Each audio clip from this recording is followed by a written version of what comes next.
ज्येष्ठ पूर्णिमा कब है? 2025, 10 या 11 जून। यह है सही तारीख, करना ना भूलें। ये 3 काम आज हम इस वीडियो में आपको बताएंगे। साल 2025 में ज्येष्ठ मास की पूर्णिमा कब पड़ेगी?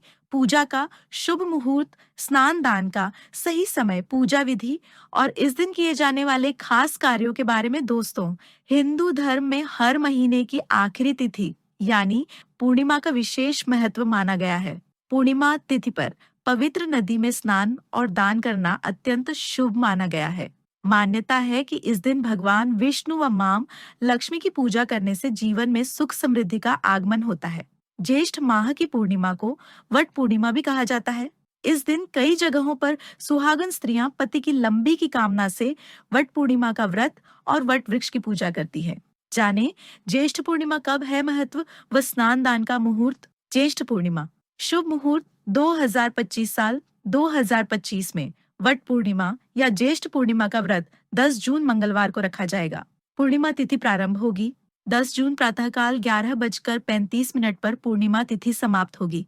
11 जून दोपहर 1:13 पर चंद्रोदय का समय होगा। सायंकाल 6:45 पर पूजा का शुभ मुहूर्त होगा।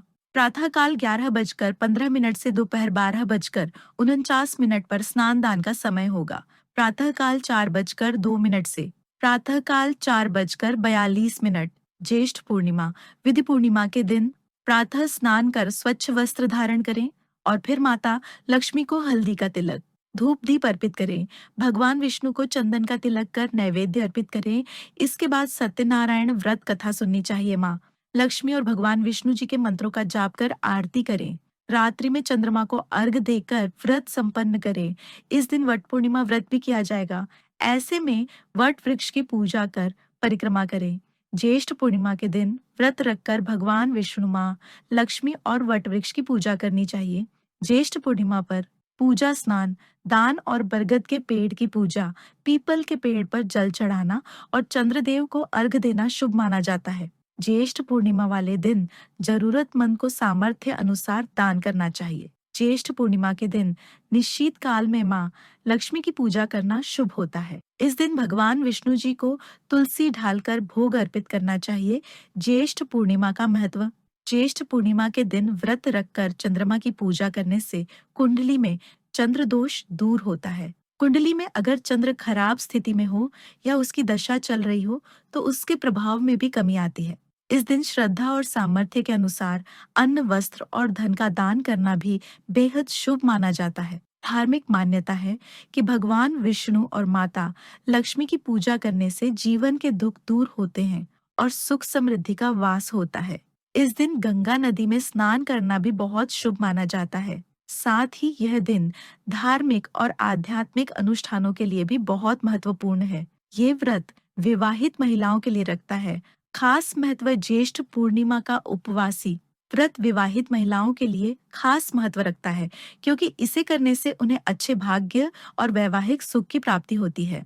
साथ ही इस दिन के उपव्रत और पूजा से सास ससुर से अच्छे रिश्ते भी बनते हैं। ज्येष्ठ पूर्णिमा 2025 के दौरान क्या करें और क्या नहीं। इस दिन अपने घर को पूरी तरह से अंधेरे में नहीं रखना चाहिए, खासकर शाम को।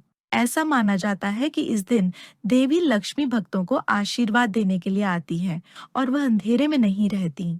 इस दिन काले कपड़े पहनने से बचें, क्योंकि यह नकारात्मक ऊर्जा को आकर्षित कर सकता है जो आपके जीवन, काम या व्यापार पर असर डाल सकता है। दान और पूजा करते समय काले सामान का उपयोग न करें, क्योंकि यह चंद्रमा की स्थिति को कमजोर कर सकता है और राहु के नकारात्मक प्रभाव को बढ़ा सकता है। आइए अब सुनते हैं सावित्री और सत्यवान की कहानी। यह व्रत विशेष रूप से सावित्री और सत्यवान की प्रसिद्ध कहानी से जुड़ा हुआ है, जो प्रेम, भक्ति और अडिग विश्वास का प्रतीक है। पौराणिक कथा के अनुसार सावित्री एक निष्ठावान पत्नी थी, जिनकी भक्ति और समर्पण ने यमराज को भी अपने पति की जान वापस देने के लिए राजी कर लिया। ज्येष्ठ पूर्णिमा का मुख्य आधार सावित्री और सत्यवान की कथा है। सावित्री एक राजकुमारी जो अपनी निष्ठा और बुद्धिमत्ता के लिए जानी जाती थी, ने सत्यवान, जो एक साधारण लेकिन सच्चे पुरुष थे, को अपना पति चुना। एक आशी ने यह भविष्यवाणी की थी कि सत्यवान की मृत्यु 1 वर्ष के भीतर हो जाएगी। फिर भी सावित्री ने उनका साथ नहीं छोड़ा और उनसे विवाह किया, जैसा कि भविष्यवाणी में था। सत्यवान की मृत्यु हो गई, लेकिन सावित्री की भक्ति नहीं हिली। उन्होंने यमराज का पीछा किया जब वह सत्यवान की आत्मा लेकर जा रहे थे और उनसे गहरी बातचीत की। यमराज उनके दृढ़ निश्चय और सत्यनिष्ठा से प्रभावित हुए और उन्हें एक वरदान दिया, जिससे सावित्री ने अपने पति की जिंदगी वापस पा ली। यह कहानी भक्ति और प्रेम की मृत्यु पर विजय को दर्शाती है। फ्रेंड्स, अगर आपको हमारे द्वारा दी गई यह सभी जानकारियां पसंद आई हो, तो आप शुभ मंगल चैनल को सब्सक्राइब, लाइक और शेयर करना ना भूलें।